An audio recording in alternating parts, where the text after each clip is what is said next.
Hey guys, I'm Kaylin, the author of the Parrot, Bliss Bond. In this exciting adventure-filled video, I'm going to tell you what happened to two of my Hahn's macaws today. My mom asked if I had a heart attack. I didn't because I was in a state of shock. I don't know if your body can have a heart attack in a state of shock or not, but I was, at one point, I was in a time warp. Why? Keep watching. Hey guys, so today's exciting adventure. Here's the barn. There's Ursulus and Henry. Hi guys. And good boy. For the barn, we are putting up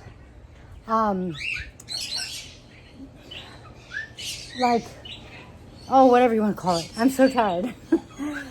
Fencing kind of thing, so that I can open the barn door so that the birds I have inside the barn, if they get out of their cages, they won't get out of the enclosure. So it's like having a screened-in patio, except instead of screen, it's, it's not chicken wire, but it's that kind of thing. Well, part of it isn't done yet, so like here they can get out. And today I came into the barn and two of my Hahn's macaws were sitting on top of another cage, and I'm kind of like, oh my god. And because I'm going, where are the other two? So I freaked out, and then I closed the barn door.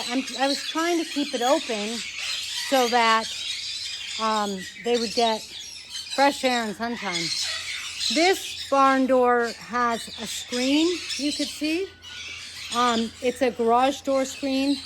It's just a magnet here. We tried bungee clipping it and stuff, or using clips for it, and they did not work. The wind just blows it open. But there's actually air conditioners here in the barn, but I didn't want them. I wanted them to have the fresh air and everything.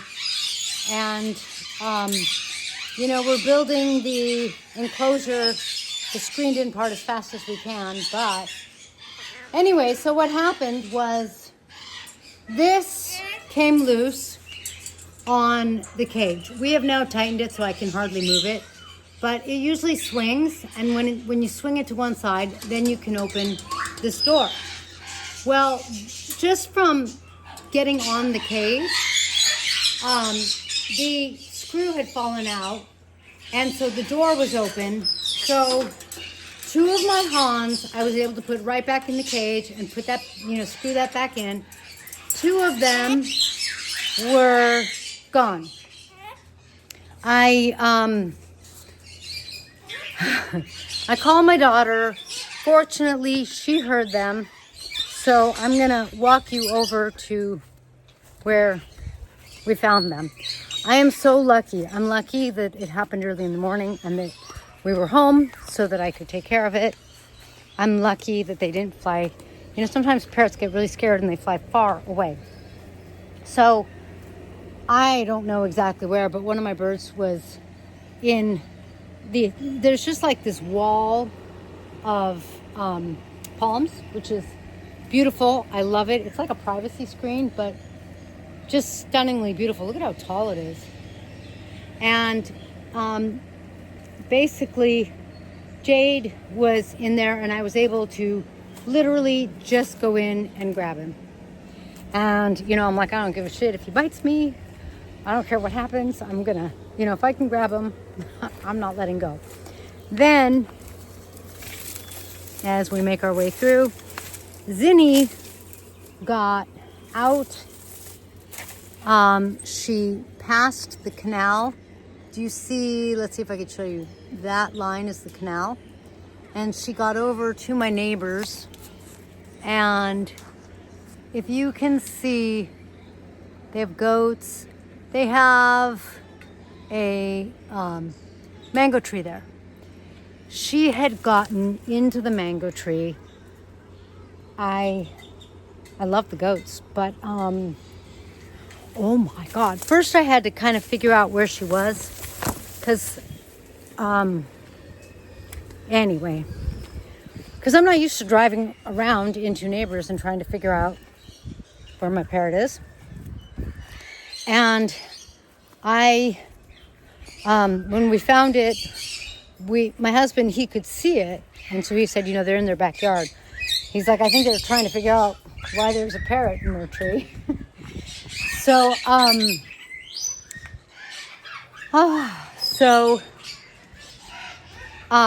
found her, and we had to try to find her in the green of the tree because, of course, what happens is they're the same color as the tree. So found her. I asked my neighbors, can I come get my bird? Can I use your ladder and climb your tree so that I can get my bird? They were so nice. They're like, yeah, of course.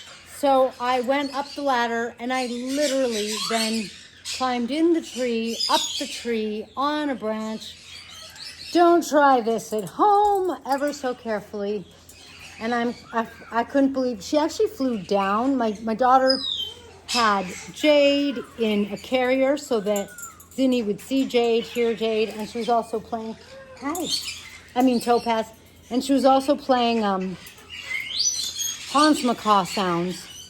And so she had flown lower in the tree, thank God, because the branches get thinner and thinner, and I don't think I could have gone up more. And I was actually able to, I don't even know how I grabbed her. And again, I was like, I don't care if she bites me, I'm not letting go. And then I had to get down the tree with one hand that's holding Zinni, so I can't, use that one hand. So if you ever lose your bird, if they get out, play bird songs. They will call to you. Once upon a time, we also had our cockatiel get out, and she was gone overnight, but we were able to find her. My daughter was like, I hear her. My daughter is my parrot whisperer. So that's how we found her. So if you play bird sounds, if you call to them, but especially if you play the same species, so that they hear their species, they tend to do really well with that. Look at them, how cute. He's on his swing. How cute is that? And I think that's like your best chance, because once they fly a couple of miles and stuff, it's so hard. And if they get spooked, they fly farther and farther away.